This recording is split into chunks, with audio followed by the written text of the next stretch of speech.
7 décennies après la découverte des manuscrits de la mer Morte, environ 80 nouveaux fragments de ces textes anciens ont été révélés au public.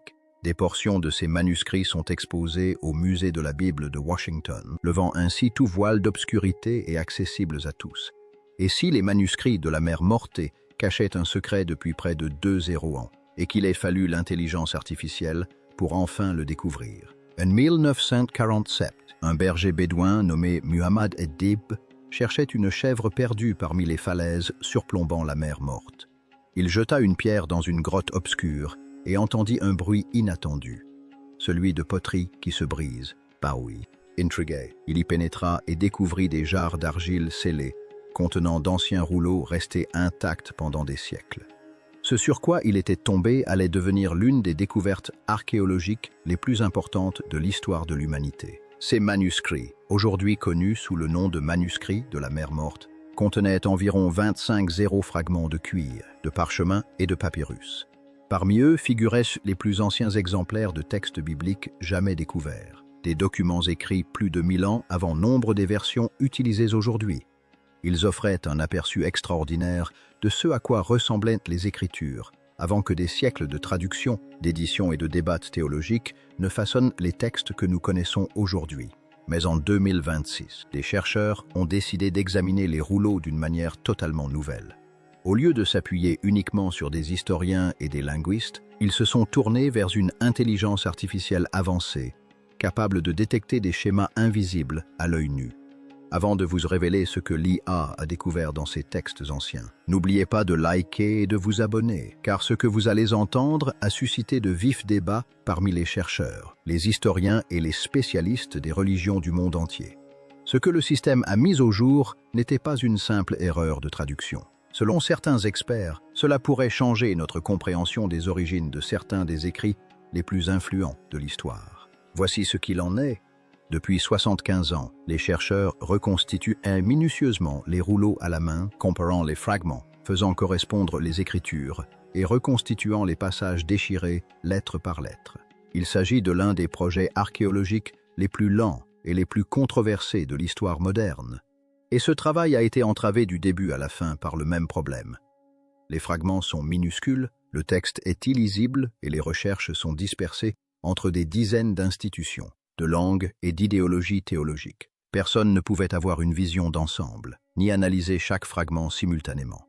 La tâche était trop vaste pour une seule vie humaine. Jusqu'en 2024, une équipe de recherche interuniversitaire a intégré l'intégralité des archives dans un modèle d'apprentissage profond spécialement entraîné sur l'écriture manuscrite hébraïque, araméenne et grecque ancienne. Ces archives comprenaient chaque fragment, chaque photographie et chaque scan infrarouge et multispectral jamais réalisé sur les rouleaux.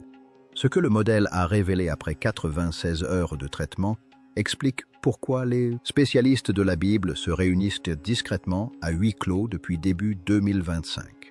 Elle a mis au jour des schémas qu'aucun lecteur humain n'avait jamais remarqués. Elle a relié des fragments séparés depuis des décennies, voire des siècles.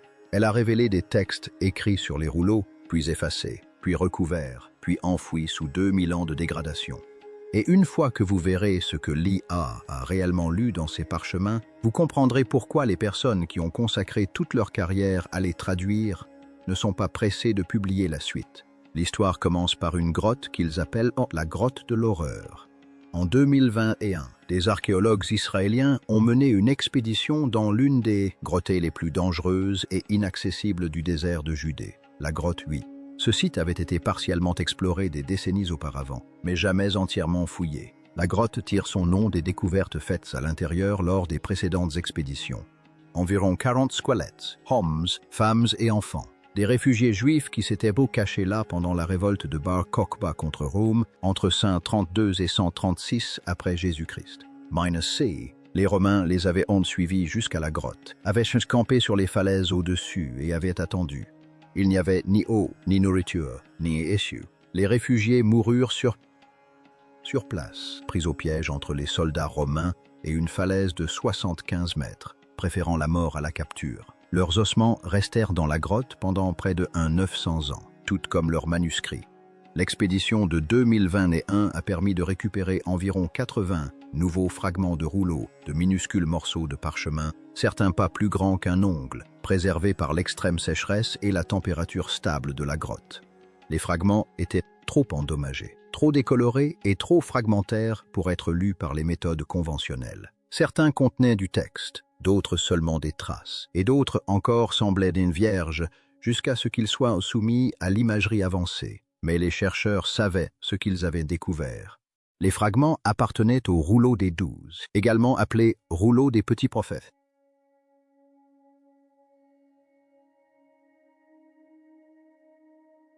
Contenant des passages des livres de Nahum, de Zacharie et d'autres écrits prophétiques. Et ils étaient écrits en grec, non pas en hébreu ni en araméen. C'était inhabituel. Les manuscrits de la mer Morte sont principalement des textes hébraïques et araméens. Des fragments grecs existants, mais ils sont rares. Ils témoignent de l'existence d'une communauté juive. J'ai avait adopté la langue du monde méditerranéen et qui lisait et préservait les écritures traduites. Les fragments de la caverne de l'horreur ont soulevé des questions.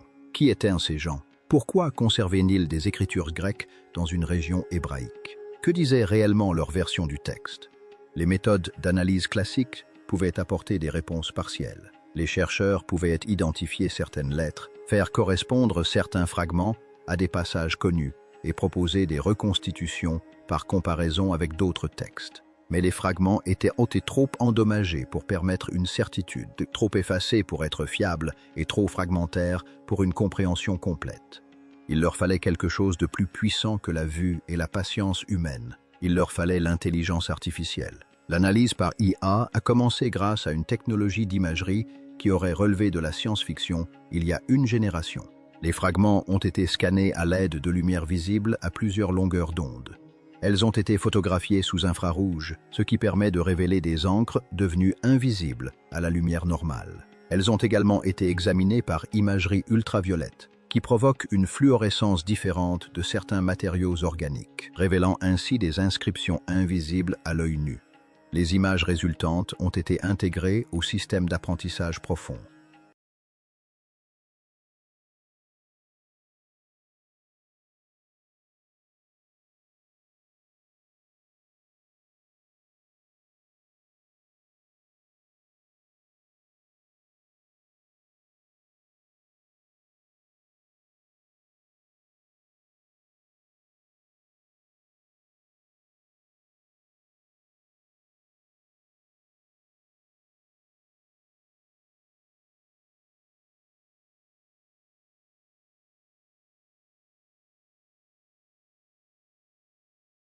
Des modèles d'apprentissage entraînés sur l'écriture manuscrite d'anciens manuscrits, des systèmes qui avaient analysé des milliers d'exemples d'écritures hébraïques, araméennes et grecques de la période du Second Temple, apprenant à reconnaître les formes des lettres,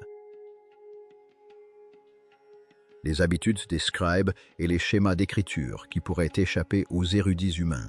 L'IA n'a pas simplement lu les parchemins, il les a reconstitués. Il a identifié de faibles traces de lettres que les analystes humains avaient négligées.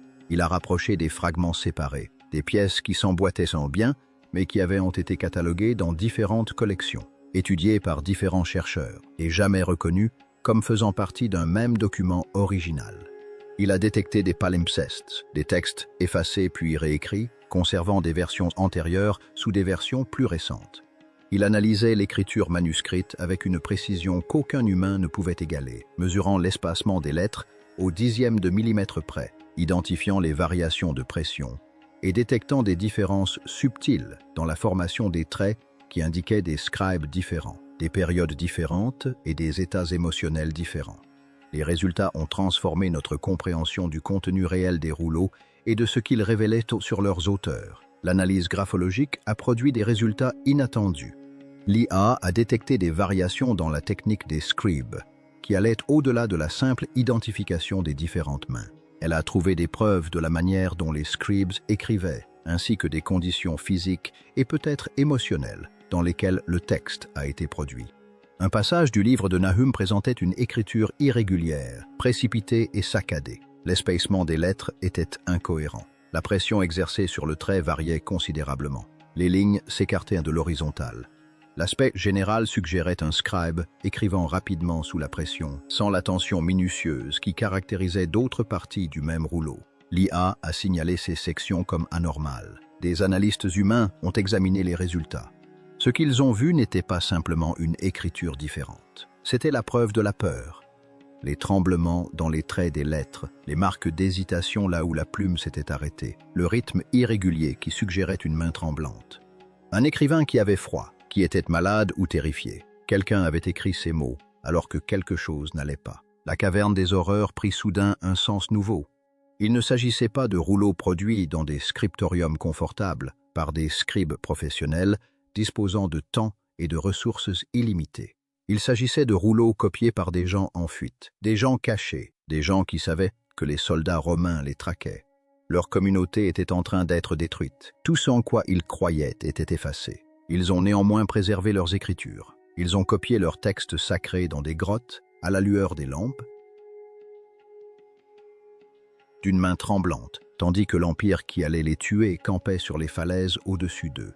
Ces rouleaux n'étaient pas de simples objets religieux. C'étaient des actes de résistance, des messages de personnes qui refusaient de laisser leur foi mourir avec elles. Et l'IA avait détecté cette résistance dans les traits mêmes des lettres, la preuve tangible du courage, inscrite dans le parchemin. L'analyse est allée plus loin que le simple examen de fragments individuels. Lorsque l'IA a examiné l'ensemble du corpus des manuscrits de la mer morte, soit les 25 fragments, toutes les photographies et tous les scans accumulés au cours de 75 ans de recherche, elle a identifié des schémas qui remettaient en question des hypothèses fondamentales sur la provenance des manuscrits et sur ce qu'ils représentaient. Le récit traditionnel est familier à tous ceux qui ont étudié les rouleaux. Une secte juive, généralement identifiée comme les Esséniens, vivait en communauté à Qumran, près des grottes où furent découverts les rouleaux. Ils copiaient et préservaient les textes sacrés dans le cadre de leurs pratiques religieuses. Menacés par les Romains, ils cachèrent leur bibliothèque dans les grottes voisines. Ces rouleaux représentent les croyances et les pratiques de cette unique communauté isolée. L'analyse par IA a complexifié cette histoire. Les rouleaux n'ont pas été écrits par une seule communauté, mais par des dizaines, voire des centaines de scribes différents, sur une période d'au moins 200 ans. L'analyse graphologique a permis d'identifier des écritures distinctes au sein du corpus. Certains scribes apparaissent sur plusieurs rouleaux, ce qui suggère une activité prolongée. D'autres rouleaux montrent des scribes travaillant seuls. Cette diversité dépasse largement celle qu'une seule communauté aurait pu produire. L'analyse linguistique a apporté un éclairage supplémentaire. Les rouleaux contiennent des textes en hébreu, en araméen, en grec et en paléo-hébreu, une écriture archaïque tombée en désuétude depuis des siècles à l'époque de leur rédaction. Pourquoi une seule communauté aurait-elle conservé des textes dans 4 systèmes d'écriture différents? L'IA a proposé une réponse. Ces rouleaux ne représentent peut-être pas la bibliothèque d'une seule communauté. Ils pourraient représenter une opération de sauvetage. Alors que Rome renforçait son emprise sur la Judée, que le temple était détruit en 70 après Jésus-Christ, -c, que les communautés juives étaient dispersées et anéanties. Des textes sacrés de toute la région ont probablement été rassemblés et cachés dans les grottes de Judée. Non pas la collection d'une seule secte, mais les archives de toute une civilisation. Les derniers vestiges d'une riche tradition littéraire juive, préservée par un peuple conscient de la fin imminente de son monde et désireux de perpétuer quelque chose. Les rouleaux découverts dans différentes grottes pourraient provenir de différentes communautés. Les textes grecs pourraient témoigner de l'influence de communautés juives hellénisées originaires de villes côtières. Les textes hébreux pourraient représenter les communautés traditionnelles de Jérusalem et des collines environnantes. Les textes araméens pourraient représenter les populations rurales qui parlaient la langue courante de la région. Ces rouleaux ne témoignent pas de l'existence d'une secte isolée. Ils sont la preuve qu'une culture entière a tenté de se préserver face à l'anéantissement. L'IA a découvert autre chose que les érudits avaient remarqué, mais jamais pleinement expliqué. Des livres disparus. Les manuscrits de la mer morte contiennent des fragments de presque tous les livres de la Bible hébraïque. Presque. Le livre d'Esther est absent. Aucun fragment d'Esther n'a été identifié parmi les 25 pièces des manuscrits de la mer morte. Le livre des Chroniques est également absent ou n'est présent que sous forme de fragments infimes et incertains. Pourquoi? Esther est un livre majeur de la Bible hébraïque. Il explique l'origine de Purim, l'une des fêtes juives les plus célébrées. Il raconte l'histoire de la survie des Juifs en exil, un thème qui devait trouver un écho profond auprès des communautés confrontées à la persécution romaine. Mais elle ne se trouve pas dans les grottes. L'explication communément admise est que la communauté de Qumran ne considérait tout simplement pas le livre d'Esther comme canonique, qu'elle le rejetait pour des raisons théologiques, peut-être parce qu'il ne mentionne pas Dieu explicitement. L'analyse par intelligence artificielle a suggéré une possibilité plus complexe. Ces rouleaux représentent peut-être ce que des communautés spécifiques ont choisi de préserver, et non ce qu'elles ont rejeté, ce qu'elles estimaient insuffisamment précieux pour le copier, le transportaient et le cachaient dans des grottes lors de leur fuite devant les soldats romains. La présence ou l'absence de certains textes reflète peut-être non pas des débats théologiques, mais des choix pratiques. Quels textes étaient les plus importants? Quels textes répondaient le plus directement aux besoins de la communauté? Quel texte valait la peine de mourir pour être préservé? L'absence du livre d'Esther ne signifie peut-être rien de plus que les communautés qui ont caché ces rouleaux avaient d'autres priorités, d'autres textes qu'elles considéraient comme plus essentiels, d'autres messages qu'elles voulaient transmettre aux générations futures. Les rouleaux ne constituent pas une bibliothèque complète. Il s'agit d'une sélection, d'un choix fait dans des circonstances impossibles par des personnes qui n'ont pu tout sauver. Ce qu'elles ont choisi de préserver nous renseigne sur leurs valeurs. Ce qu'elles ont laissé derrière elles nous révèle ce qu'elles étaient prêtes à perdre.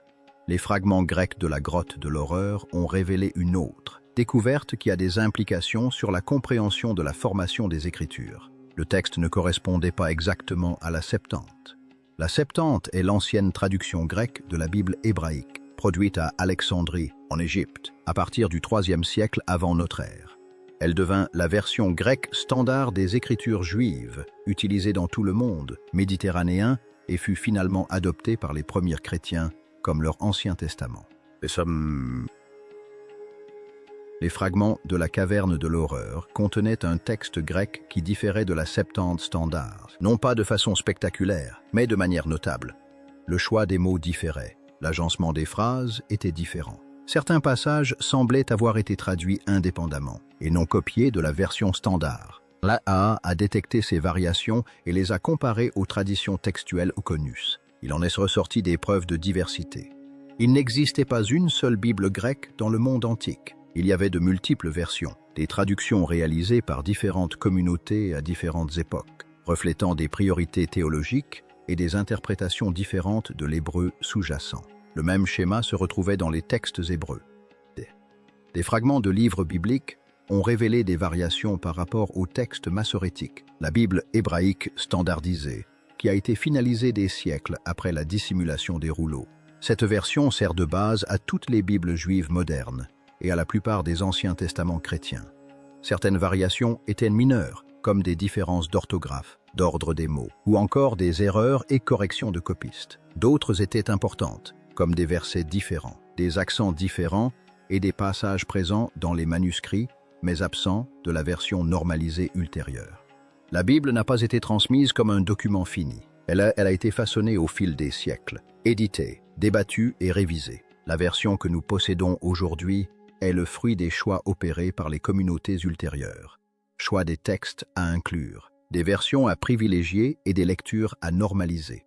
Les manuscrits de la mère Mortée conservent des témoignages de ce à quoi ressemblaient les Écritures avant que ces choix ne soient faits. Elles témoignent d'une tradition vivante, d'une tradition contestée, d'une tradition que différentes communautés ont interprétée de différentes manières, produisant des versions diverses qui ont coexisté pendant des siècles avant que la standardisation n'efface cette diversité. L'IA a trouvé des traces de ce processus dans les rouleaux eux-mêmes, des corrections de scribes, où des lecteurs ultérieurs ont remanié des passages pour les faire correspondre à leur version préférée, des ratours, où du texte a été effacé puis réinséré, et des notes marginales, où les scribes ont consigné des variantes de lecture, conscients de l'existence de différentes versions et incertains de la version correcte. Ces rouleaux conservent les empreintes d'une tradition vivante, une tradition qui était encore en train de se façonner, d'être débattue, d'être contestée lorsque les Romains arrivèrent, et que les communautés qui préservaient ces textes furent détruites. Ce qui suivit fut la standardisation. Alors que les communautés juives se regroupaient après la destruction du Temple, que le christianisme émergeait comme une religion distincte, avec ses propres besoins scripturaires. Et qu'au fil des siècles, la diversité de la période du Second Temple s'estompait des mémoires, la Bible s'est fixée. Une version est devenue faisant autorité. Les variantes furent oubliées. Les débats furent effacés. La tradition vivante devint un texte figé. Les manuscrits de la Mère Morte offrent un aperçu de ce qui a été perdu. La diversité qui existait avant la standardisation. Les arguments tranchés par l'autorité plutôt que par consensus. Les versions alternatives qui auraient pu façonner différentes religions, différentes théologies et différentes conceptions de Dieu, de l'humanité et du salut.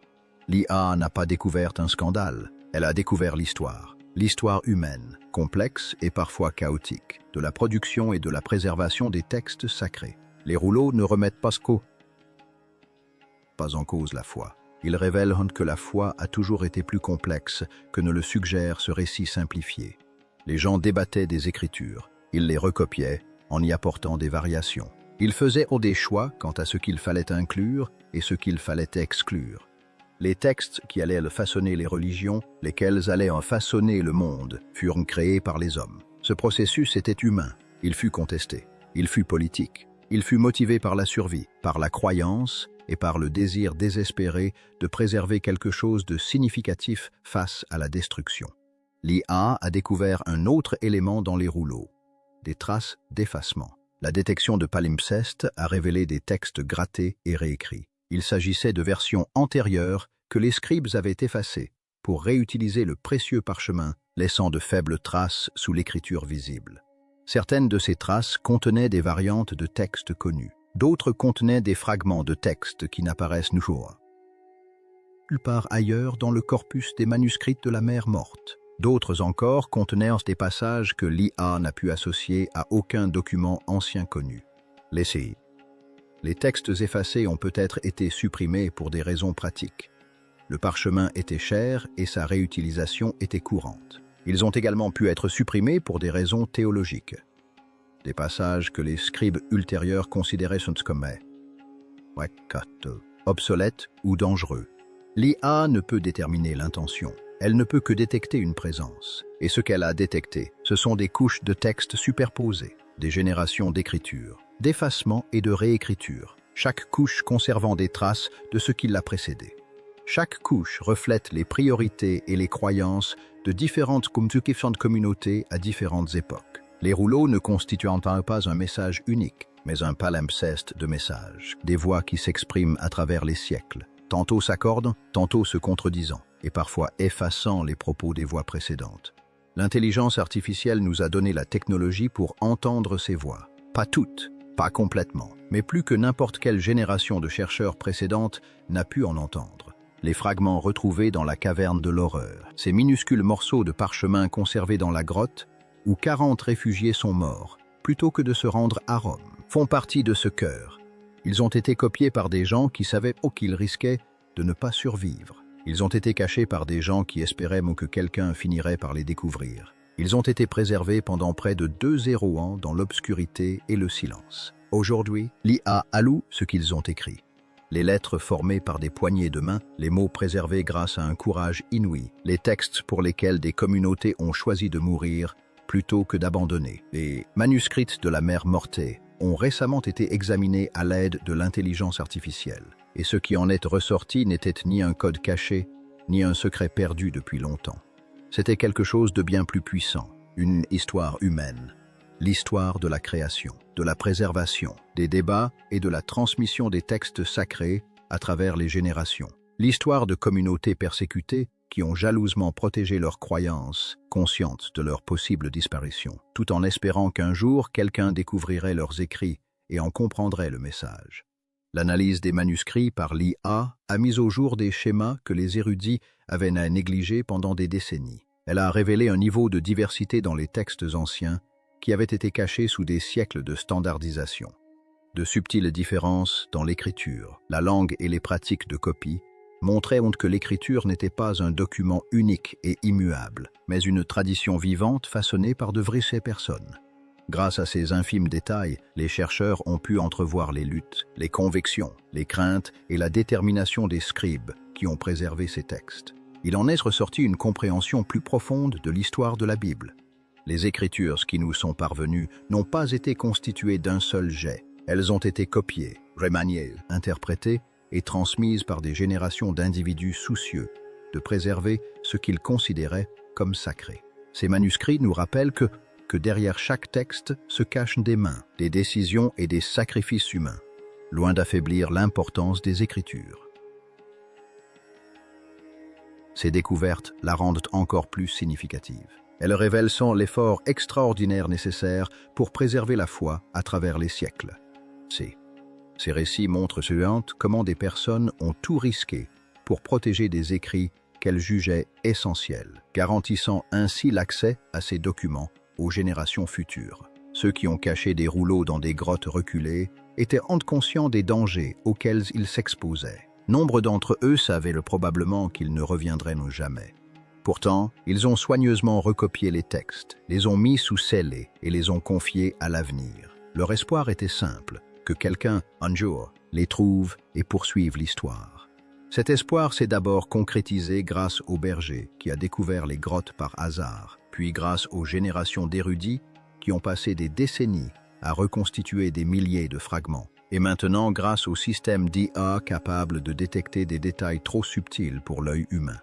Pendant près de 2 ans, les manuscrits de la Mer Morte sont restés silencieux. Aujourd'hui, leurs voix se font entendre plus clairement que jamais. Non pas comme le témoignage d'un groupe ou comme un texte sacré parfaitement achevé, mais comme le récit de personnes qui croyaient que les mots avaient de l'importance, que la foi méritait d'être préservée et que les générations futures méritaient de savoir ce qu'elles savaient. L'intelligence artificielle a contribué à révéler leur histoire et, ce faisant, elle a transformé notre compréhension des origines de la Bible, de son développement et des personnes qui ont consacré leur vie à sa préservation. Les fragments sont peut-être petits, l'encre peut être estompée, mais le message reste puissant. Les preuves révèlent que l'histoire était complexe, la foi était complexe, et la formation des Écritures était bien plus complexe que beaucoup ne l'imaginaient. Ces manuscrits ont traversé 2 millénaires, et, grâce aux nouvelles technologies, leur histoire est enfin racontée dans son intégralité.